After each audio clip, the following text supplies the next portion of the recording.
Ciao a tutti e bentornati su White One Racing. Oggi parleremo, come spesso accade quando parlo io, di cose antiche.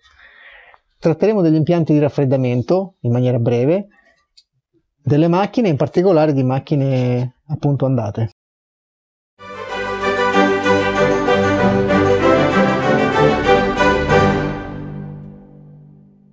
Allora oggi appunto per spezzare un po' trattiamo un pochino degli impianti di raffreddamento, in questo caso delle automobili, ma è chiaro che anche le moto raffreddate a liquido sfruttano lo stesso sistema, e così facciamo vedere a grandi linee come funziona, come funzionava e alcune differenze. Dunque qui adesso non abbiamo grande materiale, ci sono due esempi di radiatori di auto vecchie. Questo è un radiatore di una Fiat 127, radiatore di una macchina che era del 76.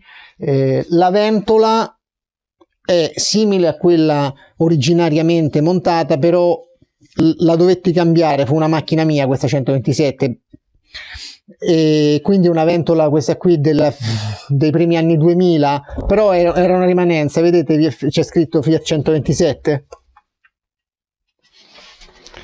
e fura. E invece questo è un radiatore molto più nobile, che era sull'Alfa 2000 di mio padre, 2000 berlina, meccanica Giulia.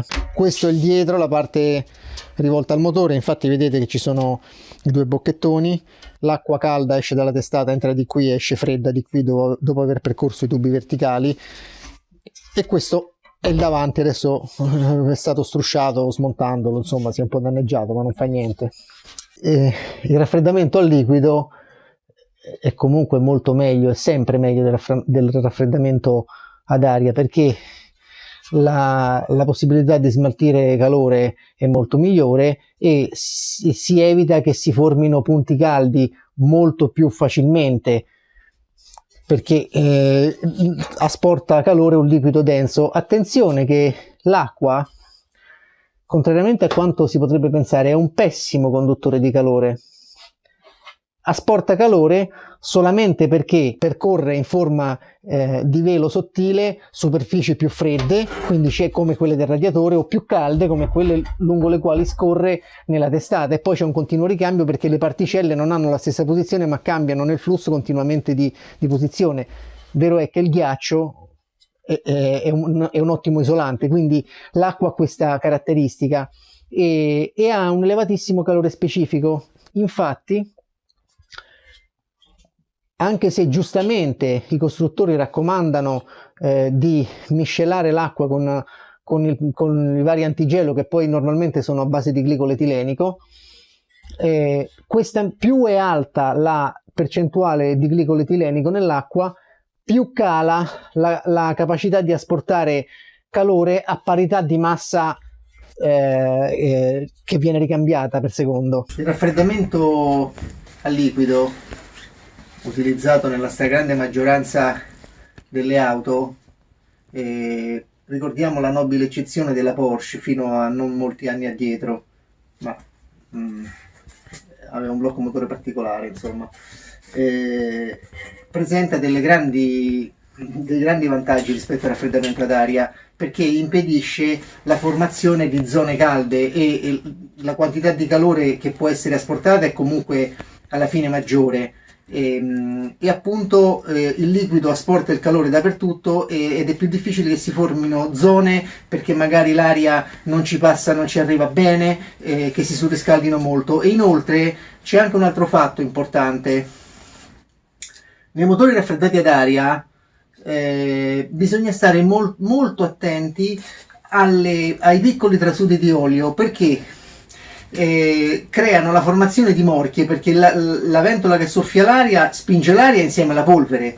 I trasudi di olio fanno formare delle morchie sempre più consistenti che occludono le alette, con i risultati che potete immaginare. Brevemente la differenza tra questi radiatori: quel radiatore lì, ancorché sovradimensionato, è nato per un motorino da 45 cavalli. Questo radiatore qui era quello che stava su un Alfa 2000 con 132 cavalli DIN. La differenza c'è di dimensioni, ma non è così grande. Il materiale però cambia. Questo è un radiatore di rame, questo qui è un radiatore che ha il tappo di sopra e il tappo di sotto di ottone, i tubi di ottone, ma le lamelle sono di lamiera ferrosa, perché la calamita ci si attacca. E invece quest'altro, non so se si vede un po' di rosa qui, questo è tutto di rame, quindi la capacità di smaltire calore è completamente diversa. Le elettroventole nel sistema, insomma, più moderno tra questi due che stiamo osservando servono per la marcia a bassissima velocità in città, nello stop and go, nel traffico, ma chiaramente essendo il raffreddamento affidato a un motorino che può avere 50 watt, 100 watt a seconda del modello del veicolo, alcune macchine potenti sportive o super sportive degli anni 70 ne avevano due affiancate su un radiatore molto, molto largo, non so, largo così anche, no? Rispetto a questo, il triplo di il doppio, il triplo di questo. Ovviamente non è nemmeno ipotizzabile che un motore a piena potenza veda sufficiente il flusso d'aria generato da due ventole del genere che girano con la potenza di un motorino così piccolo. È sempre più efficiente il flusso d'aria che investe il radiatore dal davanti. Anche nella marcia in salita probabilmente venivano fatte chiaramente delle prove, ma di sicuro tenere il motore in prima a 30 all'ora o 40 all'ora in piena potenza su una salita del 35% avrebbe significato mandare in ebollizione l'acqua sicuramente su un veicolo raffreddato col sistema elettroventola, e il fatto è che non si dà il caso nell'uso pratico. Veniamo a un altro particolare: anche le moto moderne in particolare, quelle potenti, sono tutte raffreddate a liquido. I radiatori delle moto sono molto efficienti e sono di ottima qualità, non sono grandi perché, a parte la qualità, l'aria vi viene convogliata dalla carenatura, che fa sì che ad alta velocità il radiatore sia investito da un flusso d'aria costante e intenso e ben indirizzato. C'è anche da dire che le moto potenti sono missili tali che la potenza del motore viene sfruttata a pieno o comunque in percentuali rilevanti solo quando il veicolo è lanciato a 180, 200, 230, 300 all'ora. Ma alle basse velocità il flusso d'aria diventa scarso e da fermi, quando si è nel traffico, c'è quella ventolina che sulle moto è ben più piccola di queste, a volte ne hanno due, ma insomma che è quello che è. Io vi posso dire che per la mia esperienza ho avuto sia un VFR 800 che un Honda VTR 1000. La temperatura, specialmente sulla VTR, in marcia a 80, 70, 80 si metteva in prossimità dei 100 gradi, andando a 150, 160 scendeva a 82, 78, questo per dirvi l'efficienza della carenatura. E qui veniamo a una questione particolare. Quando si fanno i burnout o insomma bravate del genere, si tiene il motore sui dei giri, lo si costringe a erogare una certa potenza, non la massima, ma comunque una bella manciata di cavalli, girando in tondo a velocità zero.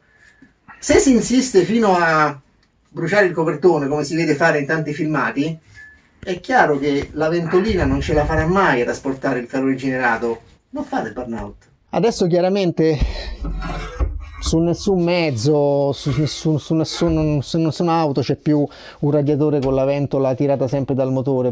Prima era molto diffusa, ma adesso non si è più usata, anche giustamente. Tutti hanno o elettroventole, o meglio ancora le macchine un po' più di maggior pregio hanno delle ventole che hanno un innesco viscoso, un elettrocalamita che le attacca e le fa tirare dal motore quando serve. Sono tutti ottimi sistemi. Va detto che le elettroventole sulle macchine degli anni 70 sono state fonti di innumerevoli problemi. perché i motorini si consumavano e non funzionavano più, si sboccolavano, il collettore si consumava, le spazzole si consumavano, a un certo punto non partiva la ventola, la macchina scaldava, oppure non funzionava il termocontatto che la innescava, insomma, erano le cose di allora. Come sapete, sui motori a 4 tempi raffreddati a liquido ci sono due liquidi, c'è l'acqua e c'è l'olio.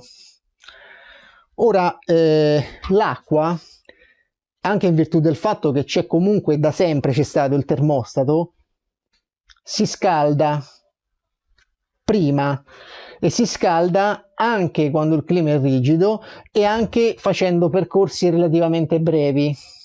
Invece l'olio no, perché se il veicolo marcia a bassa velocità, specialmente se è un veicolo potente che quindi ha una coppa sovradimensionata e ben allettata, come potevano essere le Alfa Romeo di una volta, specialmente su base meccanica Giulia, che aveva la coppa di pari, più o meno di pari capacità di quella dell'Alfetta, ma montata di traverso, quindi più esposta al flusso d'aria. Tanto più se hanno radiatori dell'olio senza termostato, beh, hanno difficoltà a vedere arrivare l'olio in temperatura. E questo qui è molto pericoloso, specialmente se non succede di tanto in tanto, ma accade ripetutamente, cioè un motore utilizzato per brevi tratti che abbia molto olio in coppa e soprattutto con una coppa molto allettata, il cui olio non raggiunga mai la temperatura di esercizio, quindi dai 90 gradi in su fino a 120-130 senza troppi patemi, specialmente con gli oli moderni, si può usurare molto rapidamente, perché l'olio finisce per non raggiungere tutti i punti che hanno necessità di lubrificazione ed è un problema. Allora, da tempo, e adesso è anche abbastanza diffuso, hanno tirato fuori un uovo di Colombo meraviglioso che è lo scambiatore acqua-olio, per cui non c'è bisogno del radiatore dell'olio, non c'è bisogno del relativo termostato, ma il compito di raffreddamento e riscaldamento dell'olio viene svolto dall'impianto di raffreddamento dell'acqua, che è magari un po' più dimensionato nel radiatore, ma con questo scambiatore, che è un piccolo oggetto, adesso non ne ho qui nessuno perché poi in parte è inglobato nel basamento, ci sono molti mezzi lo hanno, ma perfino i motori JTD Fiat ce l'hanno, è un oggetto che è più o meno incorporato nel motore, in cui circolano acqua e olio insieme, separati tramite una serpentina, fatto in modo che l'acqua possa cedere o asportare il calore dell'olio. E così cosa accade?